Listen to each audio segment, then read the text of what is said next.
Olá, eu sou Camila Lima e esse é o Fala Doutor, reportagem multimídia produzido pelo jornal A Tribuna. Nessa edição, vamos conversar sobre o Alzheimer. Estamos em campanha do Fevereiro Roxo, que trata sobre a importância do diagnóstico e tratamento da doença. Quem vai conversar com a gente é a neurologista e docente, a doutora Su-Yang Lee. Seja bem-vinda ao nosso estúdio, doutora. Obrigada, Camila. Boa tarde. Boa tarde. Doutora, eu acho que assim, pra gente começar, a gente tem que falar que muita gente tem uma dúvida, né? Demência e Alzheimer são a mesma coisa? Porque tem confunde muito, né? Confunde. Então, o Alzheimer é o tipo de demência mais comum que tem. E é uma doença relacionada à idade. Por isso que tem tantas pessoas com Alzheimer hoje em dia, porque as pessoas estão vivendo mais, né? A gente vê pessoas vivendo facilmente até 80, 90 anos. Então dá mais tempo de aparecer a doença de Alzheimer. E outras demências também, mas a mais comum disparado é a doença de Alzheimer. E como que a gente pode diagnosticar, né? Quais seriam esses, para a gente diferenciar a demência, no caso, né? Para a gente classificar o Alzheimer, como que a gente poderia ver os seus sinais, assim? Certo, então. Muitos jovens com 30 anos, às vezes 40 anos, eles vêm no consultório com queixa de esquecimento, com medo de terem doença de Alzheimer. Não, é doença de idoso. Existem casos raros, genéticos, em que aparece aos 50 anos, mas isso é incomum. Acontece, mas é raro. O mais comum é ter depois de 65 anos. Então, com 65 anos, o risco de uma pessoa ter Alzheimer é 6,5%. Com 95 anos, o risco é 50%. Então, é uma doença relacionada à idade, uma doença da velhice. Quando que a gente pensa em Alzheimer? Bom, numa pessoa que tem mais de 60 anos, ou com menos de 60 anos, mas que tem um histórico muito evidente de Alzheimer, quer dizer, a mãe tinha, a avó, a tia, vários casos que pegam em todas as gerações, aí você pensa em Alzheimer genético, aí pode aparecer com 50, mas o mais comum é Alzheimer não genético. E aí tem mais de 60 anos, começou a ter um esquecimento fora do normal. Se a mulher deixa a comida no fogo mais do que o normal, repete a mesma coisa várias vezes, lapsos frequentes de memória, às vezes se perde na rua, começa a comprometer o trabalho. Então aí deve procurar um médico, pode ser um geriatra ou um neurologista, para observar se é o início de uma demência, se tem relação com Alzheimer, ou se é alguma coisa que dá para consertar, tipo um sono de má qualidade, né? Existe uma condição chamada demência vascular, que é por vários pequenos derrames, né, AVCs, pequenos infartos cerebrais, que podem dar esquecimento também para fatos recentes. Então, essas condições, elas levam o paciente a procurar um médico. E deve procurar um médico, porque às vezes é uma causa de demência reversível. Mas então, como que a gente vai fazer esse diagnóstico aí do Alzheimer para saber, né, se pode ser o Alzheimer ou alguma demência, algum outro tipo de demência? Certo. Então, você procurou um médico com essa queixa de esquecimento. Então, o médico vai descartar causas outras, faz exame de sangue para ver se não é um hipotiroidismo, se não é uma deficiência de vitamina B12. Uma outra demência que está vindo nos últimos anos é a neurosífilis. Ela é uma causa de demência, dá esquecimento, como se fosse Alzheimer. Às vezes pode vir com uma alteração de comportamento, como Alzheimer. E aí o diagnóstico é pelo exame de sangue. A gente faz o exame de VDRL, confirma com o FT-ABS, e aí se vier positivo a gente trata. E aí não é Alzheimer, não é uma coisa que vai progredir. Pode até reverter ou pode estacionar, né? Então, fazer vários exames de sangue para descartar causas reversíveis de demência. Importante fazer um exame de imagem da cabeça, como uma tomografia, uma ressonância, para descartar um tumor, uma hidrocefalia, que é um excesso de líquido na cabeça. Ele pode dar um esquecimento para memória recente, como no Alzheimer. E hoje nós dispomos de exames específicos para a doença de Alzheimer. Então, tem um que tira o líquido da espinha, agora está saindo de sangue, para ver se é uma doença de Alzheimer, se é genético, não. Então, a gente faz o diagnóstico e também tem outros exames de imagem que ajudam a fechar o diagnóstico de doença de Alzheimer, provável. Hoje, no Brasil, tem um dado que fale quantas pessoas têm Alzheimer e qual que seria o perfil mais atingido, se é homem, se é mulher? Então, a doença de Alzheimer ela é mais comum em mulheres. né? Por quê, doutora? Então, a gente acha que pode ter algum fator hormonal envolvido, pode ter a gente chama de viés. Pode ter um viés porque as mulheres costumam viver mais do que os homens. Isso dá mais chance de aparecer mais doença de Alzheimer. Esses dados são relacionados às gerações mais antigas, né, os nossos pais e avós, e as mulheres elas tinham uma escolaridade mais baixa que os homens. Então, a escolaridade ela está relacionada ao risco de Alzheimer. Então, quanto mais baixa a escolaridade, mais risco de Alzheimer. Claro, nós temos vários casos de doença de Alzheimer em pessoas de alto nível intelectual, né? De físicos, prêmio Nobel, um maestro japonês famoso teve Alzheimer, né? Faleceu. Então, isso pode acontecer, mas o risco maior é para baixa escolaridade, né? O Brasil, a gente não tem no Brasil como um todo, né, o quantitativo do país, a gente tem de regiões, mas ele segue mais ou menos o padrão do resto do mundo, porque o Brasil ele tá tendo um pessoal com uma escolaridade semelhante, a gente está começando a parear, embora esteja aquém, mas a gente coloca aí de 10% a 20%, né? E no caso das demências, é o mais comum, é a demência mais comum, mais 50% é doença de Alzheimer. Você já falou um pouquinho aí sobre os sinais, mas eu queria que a senhora frisasse. Quais que seriam esses sinais de alerta aí que podem indicar a doença? Esquecimento fora do normal, tá? Dificuldade de fazer atividades que costumava fazer, por exemplo, ser um jornalista, vai querer fazer a pauta e aí tem lapsos, não consegue encontrar a palavra. Existe um tipo de demência que não é de doença de Alzheimer, mas é um tipo de demência, que é a afasia primária progressiva, que até aquele ator Bruce Willis ele tem, que é a perda progressiva da capacidade de falar, e aí depois vem a perda de memória, mas começa com a incapacidade para falar. Não é a doença de Alzheimer, mas é uma demência, né? Então, qualquer perda, qualquer deficiência de atividade cognitiva, seja na fala, no cálculo, a pessoa era ótima em cálculo e aí não consegue mais fazer cálculos cada vez mais simples. Para escrever, perde a capacidade de escrever, a gente chama de disgrafia. Mas o mais comum é a perda da memória recente. Lembra muito bem de tudo que aconteceu quando era criança, quando era novo, mas aí o que comeu ontem não lembra. A gente, né, tem uma pergunta de uma leitora, Andressa Moura, e ela relatou pra gente que o pai dela recebeu o diagnóstico de Alzheimer. E ela quer saber se é verdade que o Alzheimer é hereditário.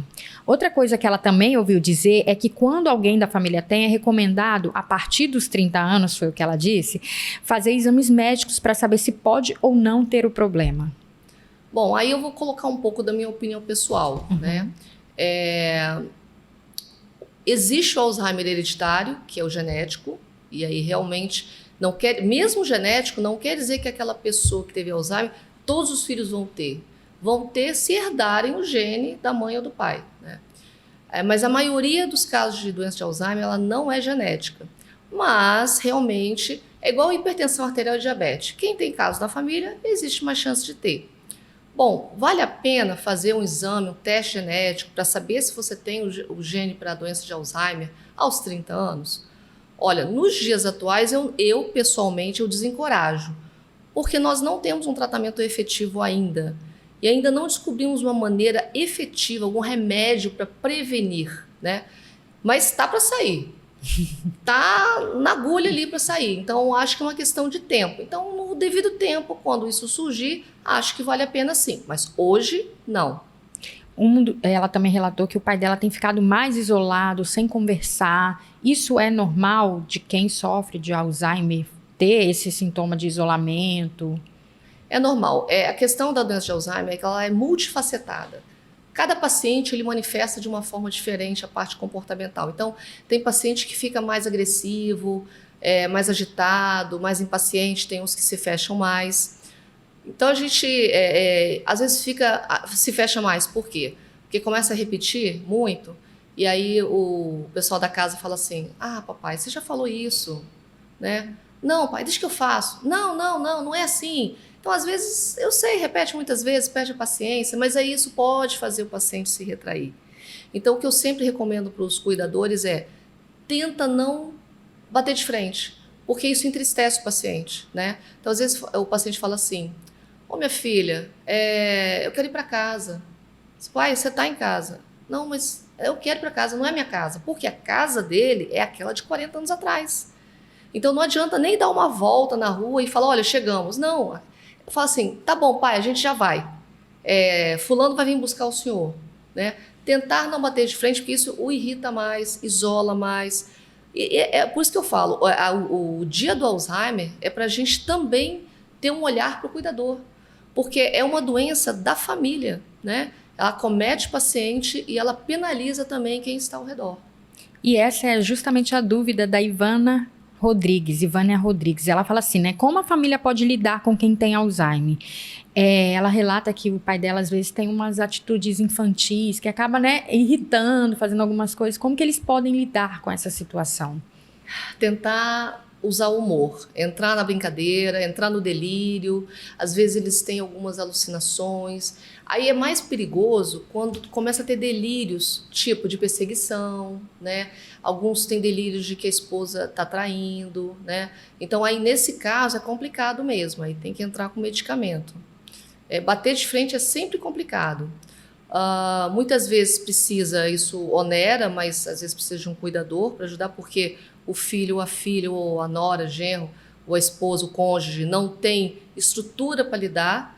Então, assim, o cuidador, ele tem que pensar bem se vale a pena enfrentar cara a cara isso, porque às vezes desgasta. Aí o que eu falo, olha, a gente tem que ter qualidade de vida e você tem que olhar para você, eu falo com o cuidador, porque senão, quando o seu pai ou mãe se for, não vai ser uma tristeza, vai ser um alívio. Então, tem que ser um momento de tristeza, não de alívio. Nossa, que bom que morreu. Então, por isso que o cuidador tem que cuidar da sua saúde mental, para que ele tenha mais paciência de cuidar do seu pai ou mãe. Isso acontece também da mãe com relação ao filho. Se não cuidar da saúde mental da mãe, não vai ter paciência para cuidar do filho. Como que o cuidador pode cuidar da saúde mental nesse momento em que essa pessoa exige tantos cuidados? O que ele poderia fazer, né, que possa ajudá-lo? Certo. Então, assim, primeiro, o médico desempenha um papel importante, porque ele vai entrar com medicamentos para tentar fazer o paciente dormir melhor, né, ter uma qualidade de vida. E tudo, às vezes, esbarra na questão financeira, porque às vezes é ideal ter um cuidador, mas nem todo mundo tem condição. Nem todo mundo tem condição de colocar numa clínica durante o dia, ou durante a noite, ou no final de semana. Mas às vezes você tem alguns recursos, às vezes você, em vez de você cuidar do pai, da mãe e da casa, de repente arruma alguém para cuidar da casa. Que aí você sobra mais tempo para você cuidar do pai e da mãe.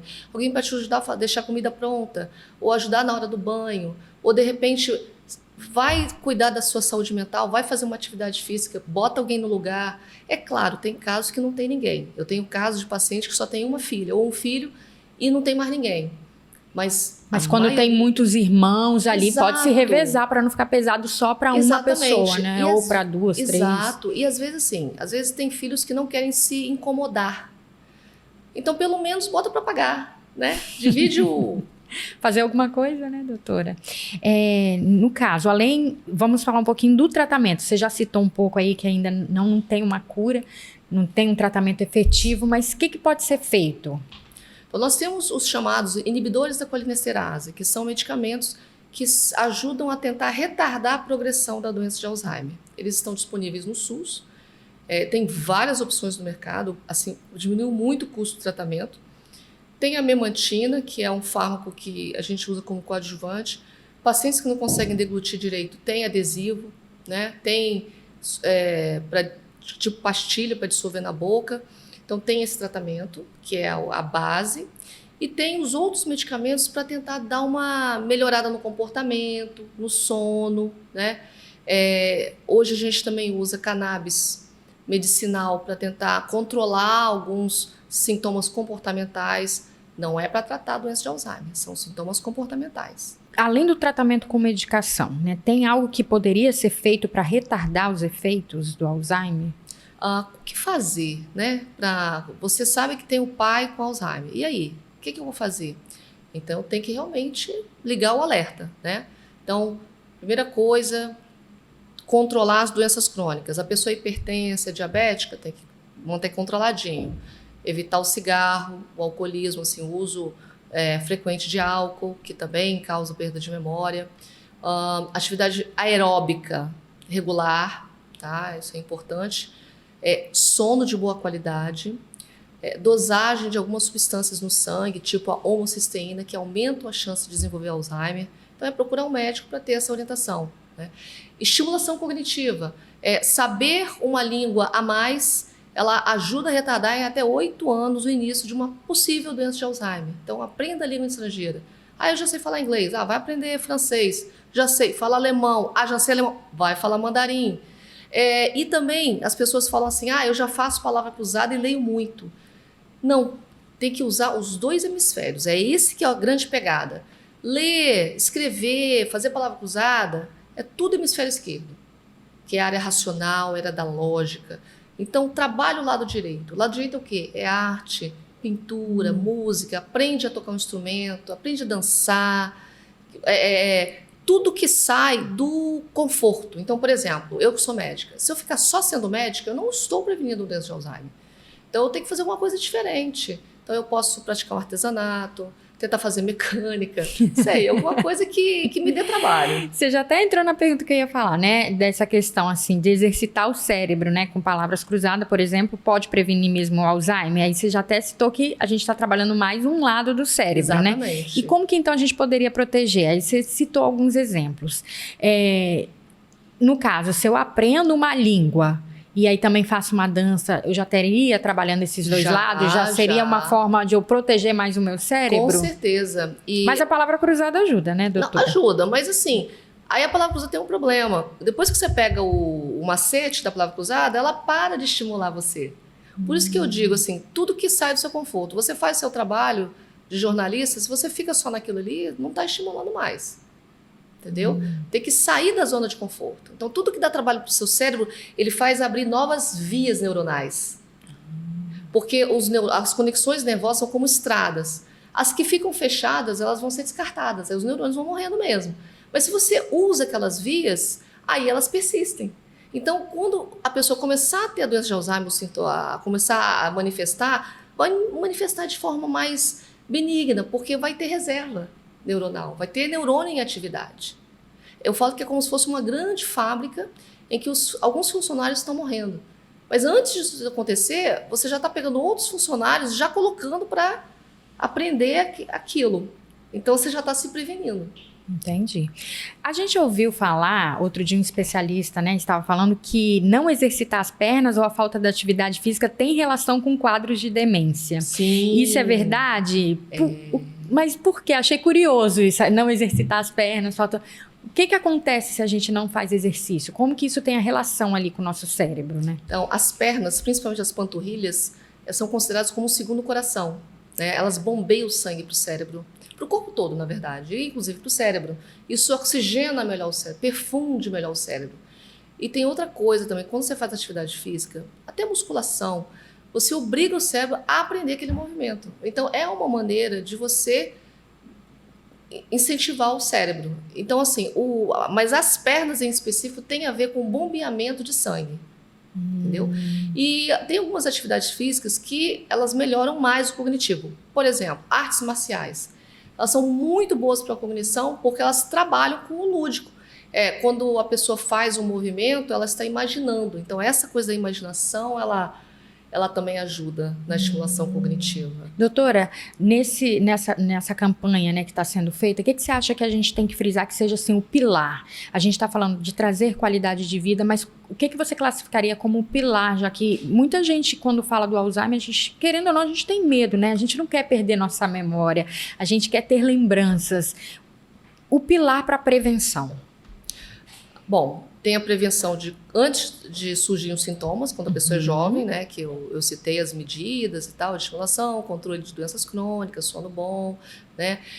Depois que começa, a importância do tratamento medicamentoso, do controle comportamental, do sono, mas assim, hoje em dia o enfoque é mais também para o cuidador e também para o profissional de medicina, porque existe também um certo desconhecimento da área médica, que eu já ouvi vários relatos de pacientes falando, olha, eu levei minha mãe no médico, ele falou que tem doença de Alzheimer e que é assim mesmo, que é progressivo e não tem jeito. E mantém o mesmo remédio e não faz orientação nenhuma. Então, essa campanha também é para o profissional médico, para que ele também se conscientize da importância de você estar abraçando a família. Você tem que fazer o acolhimento dessa família e tratar a família. Você não pode simplesmente fechar o diagnóstico. Ah, não, é uma doença que não tem cura. Só lamento. Toma aqui o remédio. Não, você tem que orientar a família, como cuidar do paciente, como lidar. Você detectar coisas que você poderia melhorar, o que você pode fazer. O paciente é teimoso, não quer tomar banho, o que você vai fazer? Né? Como é que você pode contornar isso? Às vezes coisas simples, por exemplo, paciente com Alzheimer avançado, homem, então não tem mais controle do xixi, e aí gasta fralda e vaza na cama, no colchão. Basta você falar assim, olha, por que você não coloca uma fraldinha de bebê ali junto com a fralda? Aí você consegue diminuir a chance de vazar. Quer dizer, às vezes como fazer para melhorar o cheiro de urina no quarto? Às vezes isso melhora a qualidade de vida da família, porque o paciente nessa fase ele já não tem muita noção, mas a família tem. Então o profissional médico também tem que saber disso, tem que se preparar e orientar. Então essa conscientização é para o cuidador, é para o paciente e é para o profissional médico. Muito obrigada, doutora. Foi um prazer recebê-la. Tem mais alguma coisa que a senhora acha importante frisar para a gente finalizar? Eu queria trazer uma palavra de esperança, porque está quase aparecendo, está quase saindo um medicamento efetivo. Eu não digo a cura, porque a hora que encontrarem a cura para o Alzheimer, vão ter o soro da imortalidade, porque vão controlar a velhice, né? Então, o envelhecimento é uma coisa natural, mas eu acho não, vai aparecer, tá? Fase final, há poucos anos. Então, quem tiver a nossa idade mais ou menos, não se preocupa muito não. Se tiver Alzheimer, vai ter tratamento. A gente vai ficar na esperança de que isso aconteça. Vai sim, tá para sair. Muito obrigada, doutora Su, por ter atendido o nosso convite e vindo ao nosso estúdio. Muito obrigada. Esse foi o Fala Doutor, uma reportagem multimídia produzida pelo jornal A Tribuna. E esse episódio está disponível na versão impressa de A Tribuna, no portal Tribuna Online, no nosso canal do YouTube e nos principais tocadores de podcast.